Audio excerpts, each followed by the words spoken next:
to begin with energy efficiency and renewables. And I'm not sure if you can see this. It looked bigger on my screen. But you can see the 40% of the building's energy is broken down into residential and commercial. And in residential, the greatest load is heating, and in commercial, it's lighting.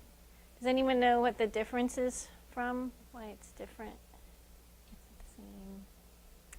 It mostly has to do with the building size. So homes tend to be smaller, and so the external load, like the building envelope, the outside of the building, and the heat escaping or coming into the building is a greater percentage, whereas buildings have commercial buildings are going to have a larger floor plate and more lights and computers and things like that. So it's more internal loads and computers.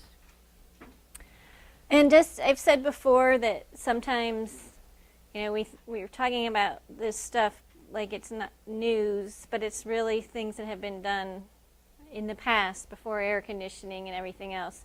So in the 1950s, air conditioning kind of replaced a lot of natural ventilation strategies that we'd seen before, and shading and thermal mass and other strategies became less important. Fluorescence came into play around the 1950s, which meant you could efficiently light a large floor plate like in a commercial building. So the technology had an impact.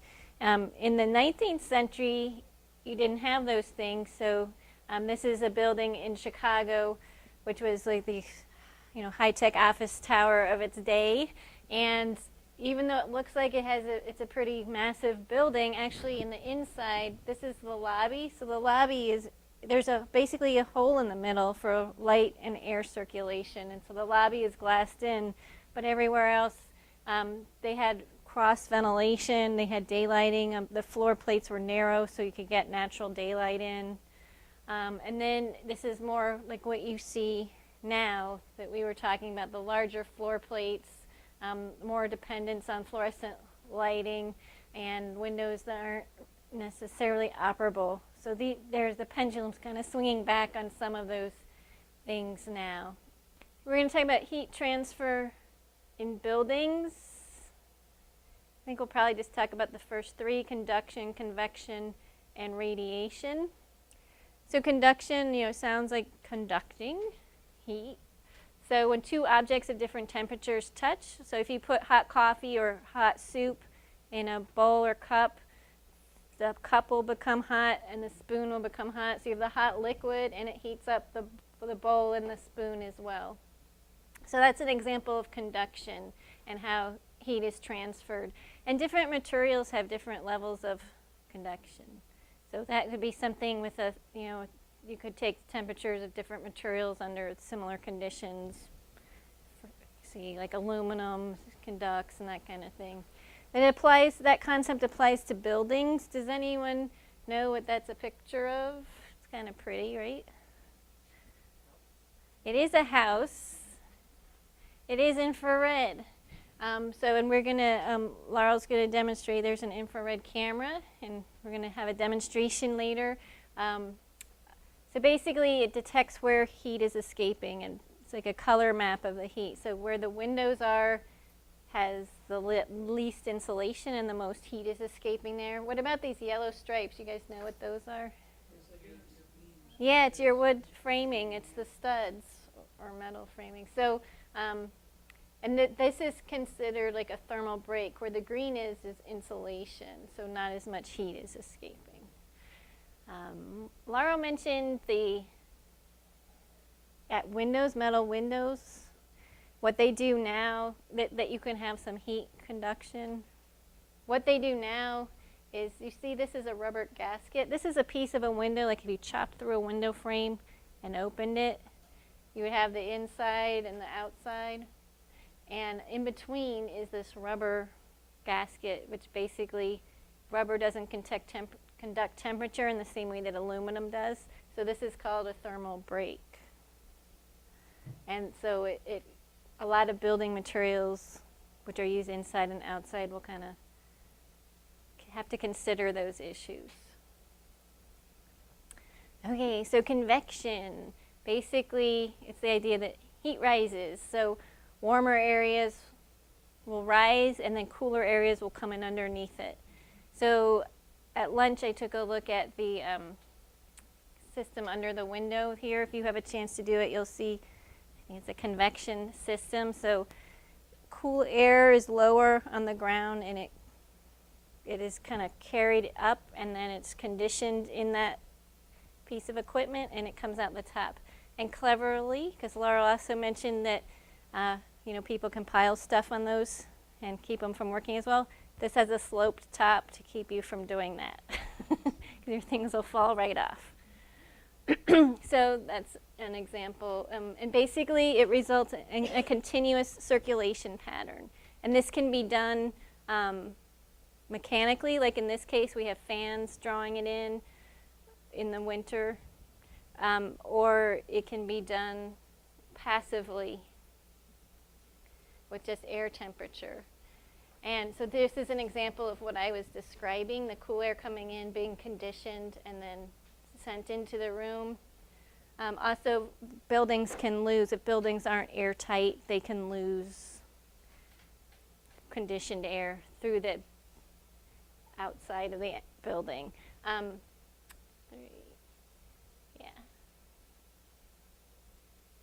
Okay, and then radiation, we have the sun and fire as examples. And also your household radiator. And heat can be transferred. It doesn't rely upon, like conduction, it has to have contact, but radiation, it can be transmitted through empty space. So those are the three main concepts that you can see all in one graphic here. And then we'll do the infrared camera.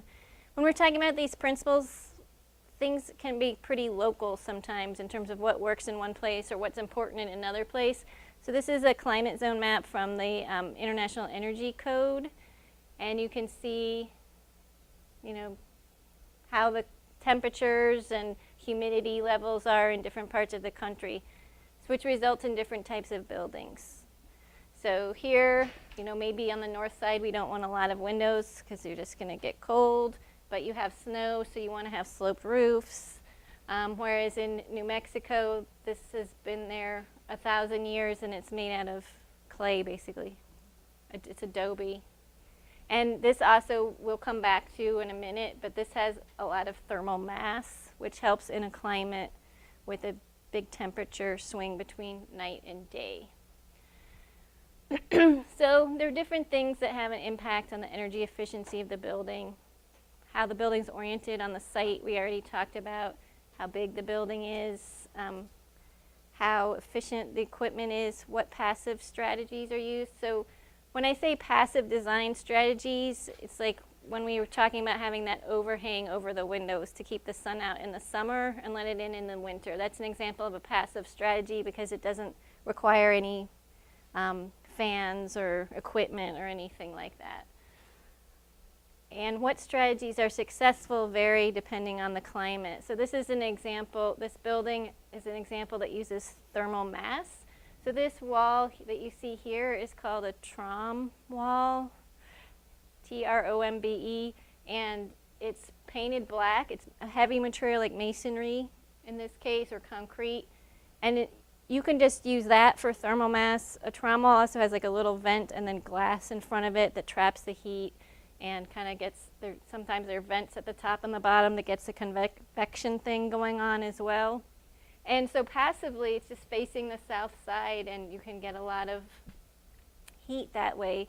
And heat flows from hot to cold. So when the sun is shining on it, it kind of collects and absorbs the heat, and then at night when it's cool, it releases the heat. And so it can, depending on the climate, can keep the indoor temperature fairly comfortable. Like the example of the adobe pueblos in New Mexico. So that's a lot of clay, it's a lot of thermal mass. And so it keeps them cool in the day because it's collecting and absorbing. And then at night, when there's a big temperature swing in the southwest between night and day as opposed to here. And so it can be very effective there. Any questions about that? Okay. And this picture, what do you guys, what do you think this is here? It is. You know everything. She's a librarian. Yeah, so this is a net zero energy building in Phoenix. Part of what's going on is they have, in the ceiling, they have 82 solar tubes that basically bring light down into the space. And then they have these fluorescent fixtures, which they expected to use them about 20% of the time, but they don't use them at all during the day. So that worked out for them. And you need to, so net daylighting, have you guys heard how amazing daylight is supposed to make everything better? So do you guys all have daylighting in your classrooms? No, you don't have daylighting. Sometimes yes, sometimes no. So there have been studies that show that daylighting improves student learning. Again, they don't have the same kids doing the same work in a dark room, so it's hard to compare, but seems to be some evidence to suggest that daylighting improves student learning, increases sales in retail spaces, and workers are probably more productive also. So daylighting is kind of amazing. And from an energy efficiency perspective, you're saving on electricity because you're not having the lights. What else are you doing? Yeah, you don't have to cool. So the lighting can put off a lot of heat, potentially. So if it's a cooling season, you don't have to cool to offset that. Now the question is, there are daylighting controls, which are often, if you're going to really want to save the energy, you probably have the daylighting controls, which automatically modulate the artificial lighting based on how the natural lighting changes, so that you always have a constant level of daylight. Because otherwise, you're going to be jumping up and down all day, or else not bothering with it. So that can be a really great way to save energy. Particularly, we noticed in that graph at the beginning, the lighting is such a big load in commercial spaces. What you have to consider when you're putting in daylighting is you're basically, remember the infrared photo where the windows were red? So where the glass is, that's where you're losing a lot of your temperature changes. So you need to balance between having daylight and what the impact on cooling and heating is going to be. And that's where they do have a lot of energy models and ways to kind of figure that out. There's also different types. You can do natural ventilation. You can open your window. If this is, they plan this to have natural ventilation by having kind of chimneys at the top. So it draws air. It's the same kind of convection idea, right? The warm air goes up and it's vented out the side of the top of these solar chimneys, and that in turn draws more fresh air in. This is an interesting building because it's like a performing arts building, so they need acoustical separation also. So if you think about it, you want to have everything open and ventilated, but you don't want to hear the trombonist next door. So this is a building section cut through it that shows, they kind of figured it out pretty well, it looks like. But that's another consideration. And this is the outside of it. These pictures looked bigger on my screen, I'm sorry.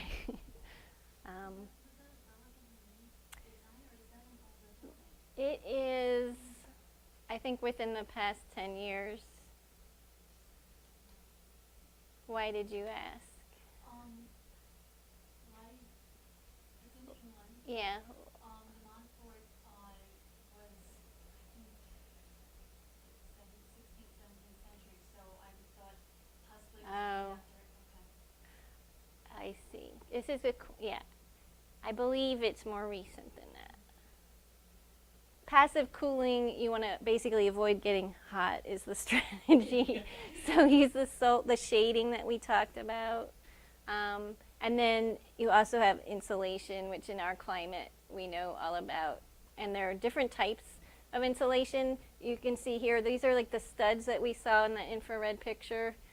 If they had put some sheets of this like, rigid foam insulation between on the outside, that would have helped um, with not losing as much energy through the studs. But it adds cost, and that's always a consideration. So windows, we talked about, they provide light, but you don't want them to let out too much heat. And there's so windows, when you see that sticker, that label on the new window, it talks about solar heat gain coefficient, so how much heat it lets in. Visible transmittance. Someone was talking about the plants in their classroom. It didn't get enough light, so that's something in the equation. And then the insulating properties, and then how much air it leaks around the edges. And so these are like standard metrics that windows come with these labels. And I will not bore you by getting too deep into that. Roofs are a huge area of a building, and so we've talked about the heat island effect and using reflective in our climate. It still makes sense. Sometimes people ask, well, we're so far north, don't we want to have some nice sun in the winter? And what do you guys think about that? I'll tell you the answer is it actually still works out favorably in our climate to have a whiter or a lighter colored roof. Any ideas why that is? Because if you think about, again, that diagram of the sun moving across the sky, in the winter the days are a lot shorter and the sun angle is much lower. So it's actually, you're going to have a lot more exposure on the roof, sun exposure on the roof during the warmer months, and that's why up to a higher latitude than us even, it still works out to have the lighter one. So you not only need that reflective layer, or you don't need it, it's good to have handy to have a reflective layer, you also have to have that insulation on the roof. So if any of you all heard of vampire loads? Yeah, so want to tell, do you have any experience with them, or you're just aware of them? I'm aware of them, but I think it's when you have items that are plugged in but technically shut off. Yeah. They still are using electricity, like when you're like your computer. Yeah. It's down, Yeah. it's still running. And anything that runs on a remote, it's like kind of waiting to get flash on for you. So that can use, I've heard in residential projects, as much as like 13% of the, I think that might just be electricity, but that can add up. So this same project in Arizona that I showed you with the solar tubes, they have a vampire switch by the front door, and when you leave, the last person to leave hits it, and everything on that circuit, so nothing like the server probably stays on, but it turns off the phone system, it turns off all the lights, all the computers, I think. So this is part of the way they achieve that net zero energy goal. Is through that. And these are the daylighting control switches too that they have. So this is a chart of the U.S. energy sources used. This is nationally, and this little wedge here is the renewable energy portion. And hydropower is the biggest, then wood, biofuels, biomass, wind is 13%, geothermal is 2%, and solar is 1% in 2011. Any surprises for anybody? Just the fact that solar is So little. Yeah. And even wind, because I've been hearing more and more about wind farms and things like that being developed. Yeah, this was the most recent data I found, but I wouldn't be surprised if solar had increased because the prices have come down. And actually wind is pretty expensive too. So, I mean, that's part of why you see wood. And then hydropower is like at an infrastructure scale, so that's understandable also. So it depends on what part of the country you're in, how cost effective wind power is on an individual basis also. It's about 5% of the energy consumed in Europe is wind power. It's only like I think was 2% here or something. No, it was 13%. So my data isn't lining up. But this is a wind map of the United States, and so the darker areas are windier. You can see along the coasts, it's a little more advantageous. Connecticut isn't really such a hot spot. Laurel provided me with this wind map of Connecticut. So again, the white is poor, and as it gets darker, it's more desirable. So the yellow is fair. I know in New Haven they have like one wind turbine. And so when some of these kind of get to be kind of like display projects, like demonstration projects when you have those. So it's also, what do you think people on the coast want to look out their window and see? So it's a certain point it becomes a little bit of a political issue as well. There are building integrated wind turbines. So you see these like tiny bike wheels, and these are, you can't see. This is Houston, London, and Bahrain. So we have also, we were just talking about PV panels, photovoltaic solar panels, which are semiconductor devices that convert sunlight into electricity. In most applications that you see, they're going to be feeding into the power grid because batteries at this time are still really expensive. So you can have solar power and still, if the power goes off, you don't have lights and your food goes bad and stuff. But so we saw biomass was a percentage on that chart. Does anyone here have a pellet stove or know anyone who has a pellet stove? Yeah. Are they happy with it? Yeah. People, I've never met anyone who wasn't. So it's basically like wood and agricultural waste made into pellets, and then you feed it, I think, like once a day. And it can heat a whole, depending on your house, it could heat your whole house, and depending how rugged you are. Agricultural waste, that's kind of a win-win to get rid of that. And then we're going to see a fuel cell when we walk around also, but they basically do reverse electrolysis and generate energy. And this is just something, when you think about, people say, well, it costs 2 to 10% more to make a building more sustainable. If you think about, and again, I apologize for this being too small, this portion is financing. This is maintenance and operation, and this is the initial cost of construction.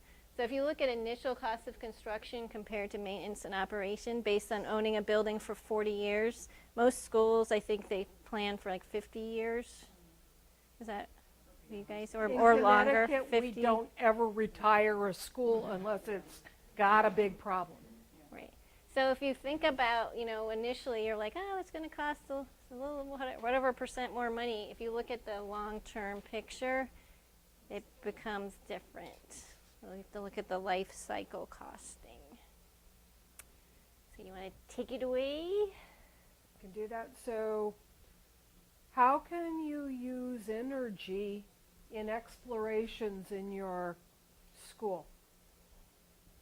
Any thoughts? You could look at opportunities to change habits in your school to reduce the amount of energy. I've seen estimates that behavioral programs can save up to 30% of energy use. Turn it down, turn it off. Don't turn it on in the first place. Kinds of things. Not the go without, but can we productively, remind people to look at that. West Hartford has had a very active program where they started some energy competitions between their schools, and in the first year it was about a 30-35% decrease. They did this for a month of activity, got everybody on board, from the janitor doing their stuff to the kids in the classrooms doing their stuff to community members coming in and helping out with different things, compared energy use in the different schools over that month in a really high-tech, hey, George, go read the meter kind of high-tech. Stick a stick in the tank. How much fuel did we use? We're not talking but we needed to have heavy-duty mechanical equipment, and we don't have those kinds of meters. So they did it on a very low-tech way and got really good results in that first month. What happened after that? So they slide back. Here's those people again. You know, but did it slide back to where it started from? It didn't. So it's kind of like that diet that you might have gone on. Okay, I lost 15 pounds, gained back 9. But 4 or 5 of them stayed away. Okay? So next time when I go to do this next year, I didn't lose the 15 pounds. Maybe I still didn't have 15 to lose. Maybe I only lost 6. I gained back a couple. You know, so incrementally, they've over years managed to decrease that energy use. There's always a little bit of a slide back, but it's never bounced back up to a starting level. And they've done cumulative studies on this. We'll get that posted on Blackboard because they've got some really cool data on that. Might be something you do between yourself and another school or your whole district to do something, especially if you can cut a deal with your administration to say, if we save money, can we share the savings? Okay, don't want all of it necessarily, but can we get a portion of it? So if we can effectively make a change in our energy use because your buildings have data on what they used last November and what they're going to use this November, or whatever month that is that you pick. So you've got that possibility, and we've seen some really interesting programs in that way. There are some national competitions out there for energy use. Tends to be in the Green Schools Alliance, the private school sector. Okay, but anybody can participate in that one. We'll make sure we get that link up on Blackboard as well. That's Green Schools Alliance. You can do your own thing. You can have, you know, just a lights off campaign or something in your school. It doesn't even have to be even the heavy measured kind of piece. But showing that cost savings is a real eye-opener. And here's another opportunity for the shiny face little 4th graders to come in after having done some string calculations, which we're trying to get them to do. There's a cost factor. We need to multiply that by this. We need to divide it by that. You're doing it in a worksheet. Why not do it in reality? And present their findings and tell the administration what they found. Okay, make a proposal. What do they want to do with that? What do they think should happen with this? So some real cool opportunities. The wind stuff that Linda talked about, kidwind.org, has the best. Cool, free stuff. Lessons and really neat stuff. And this is, again, super duper high tech PVC pipe. And it's a blade challenge that he had put together. Mike Arquin had done some fabulous stuff. He used to be cited in Boston area. He's now in the Twin Cities area. And he's putting out some fabulous, fabulous stuff on need.org, and we'll talk a little bit about that.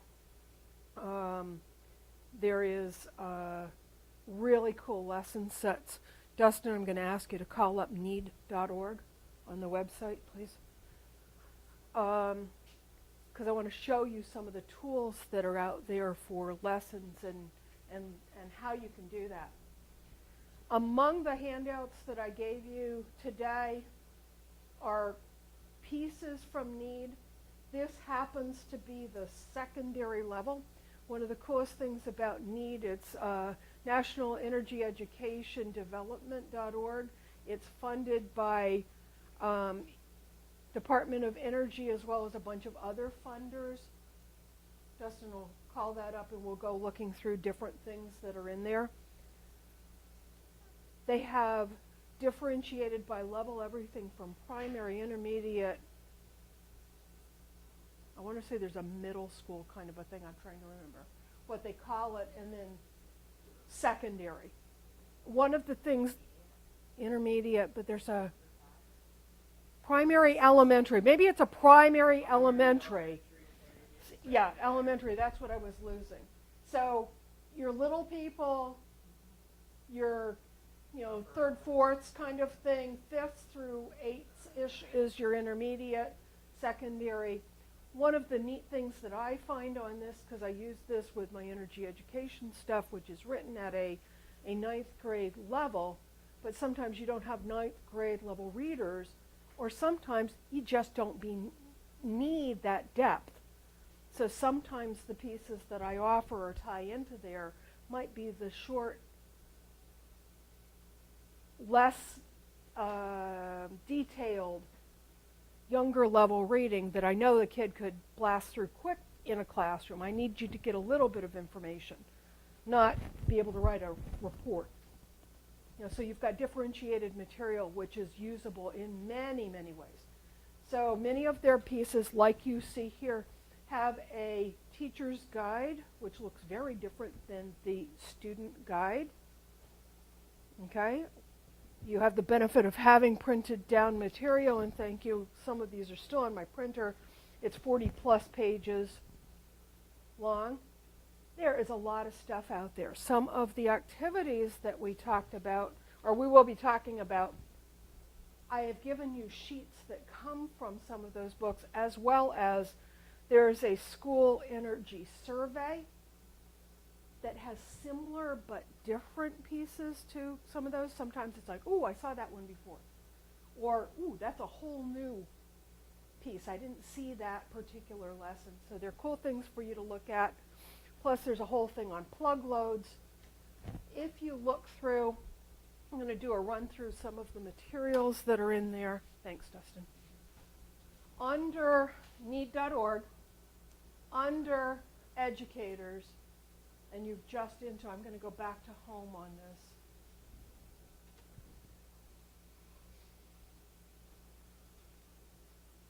Under educators, under the curriculum resources, you can see that there are a lot of different topics on this website. You can see that there are different levels that you can choose. So if you're seeking a particular topic or a particular level, you can search by all different ways.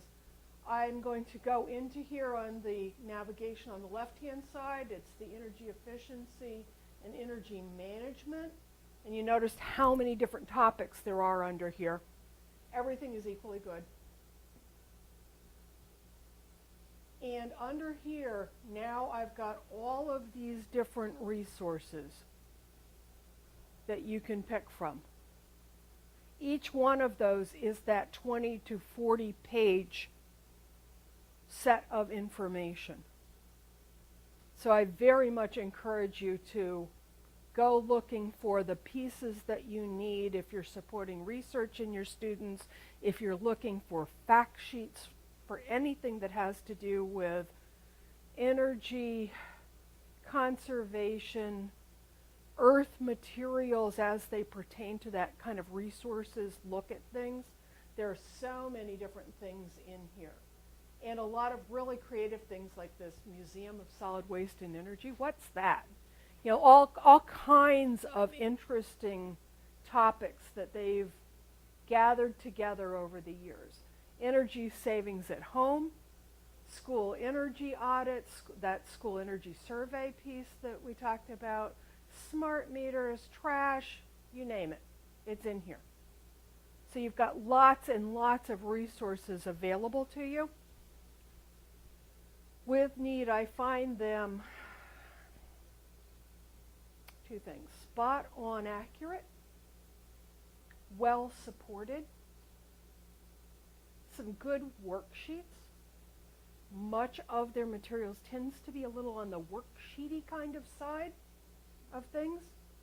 What I would ask of you as teachers who are now skilled and trained in adding Common Core and the NGSS and looking at deeper and more complete thinking.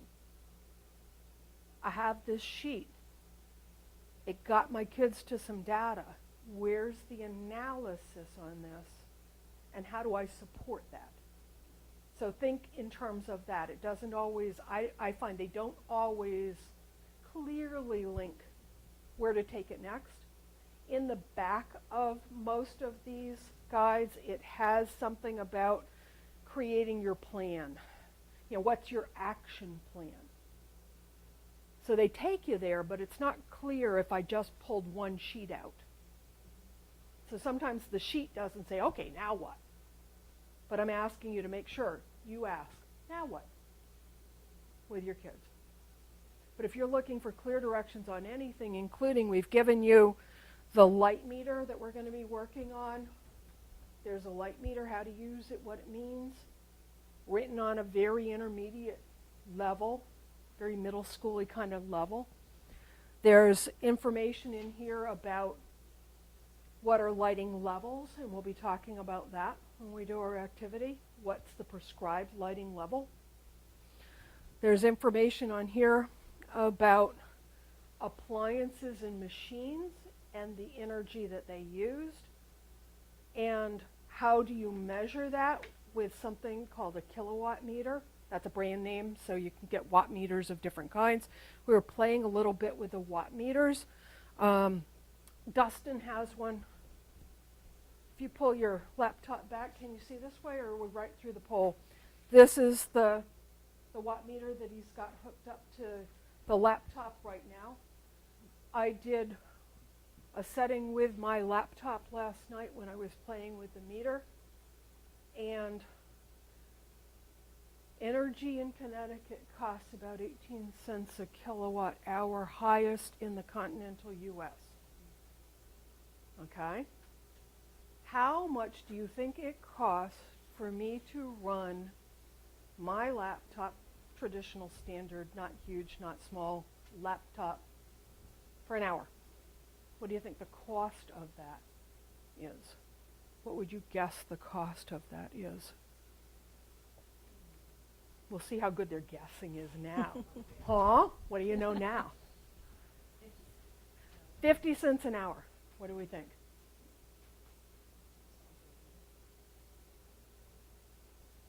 Any other guesses?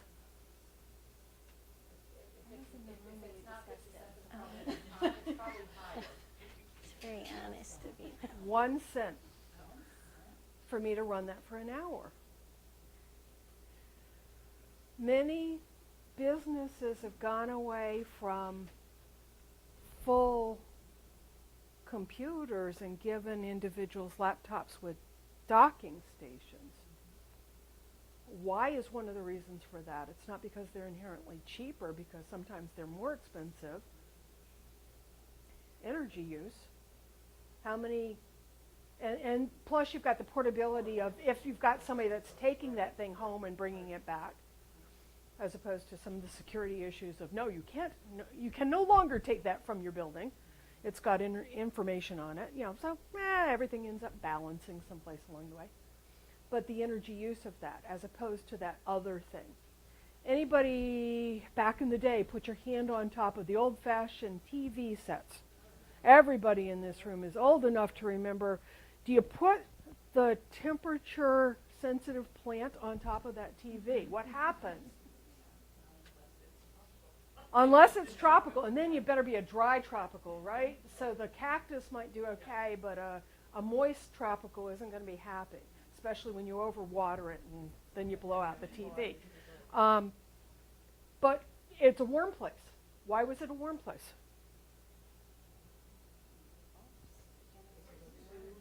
Energy is being wasted. The tubes that were in there, in our current TVs, the instant on feature that Linda was talking about, because I demand to be able to push the button and have that thing come up immediately.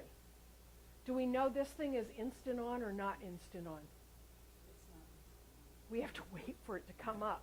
So it's saving energy. Thank you, machine. Darn it, I'm waiting for it, but it's saving energy because it's not instantly hot and ready for me to go. It's also not burning out bulbs. As technology changes, does it always get more efficient?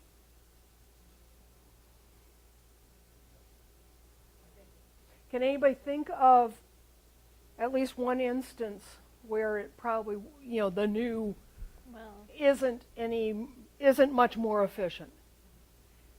we plug in more things than we have tablets, we have cell phones, we have, you know. Who last multiple bought something that devices. didn't have a plug, Yeah. So there's that.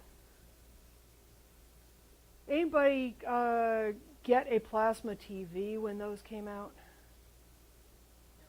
Energy suckers.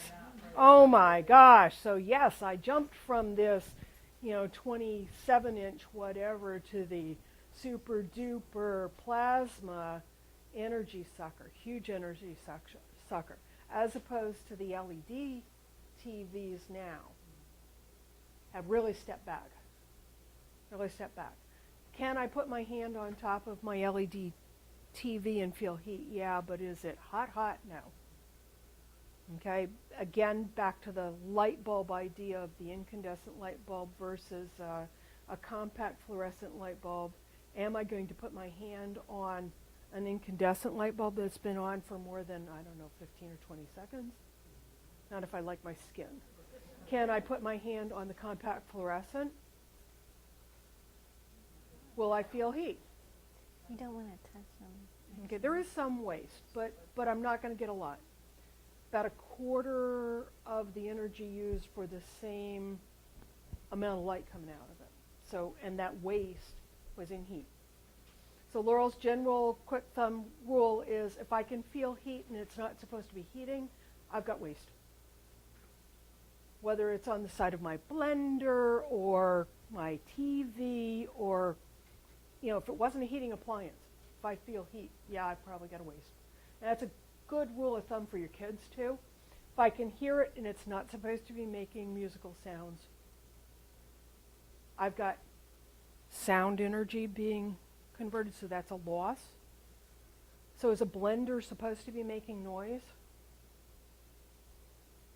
I hear it, right? Is its job to make noise? What's its job? It's to make motion, right? So if I could make motion without losing energy and sound and without developing heat, because you've felt the side of your mixer or your blender or something like that, and it's like, yeah, there's heat going on there. So I've got an energy waste going on. So that's the energy conversion piece that many of your middle schools are looking at. Motion and forces in motion and simple machines and that whole concept. And you've got so many really wicked cool real life experiences of, oh yeah, I see that happen. And send them on that expedition of find as many things that are doing something that they're not getting paid to do. It's not their job, but what does it do? That air conditioner is meant to be making cool, but it obnoxiously is making sound too. Wouldn't it be nice if we had one that didn't? Okay, so those kinds of things. So we've got lots of possibilities here, and we'll be doing some of those expeditions.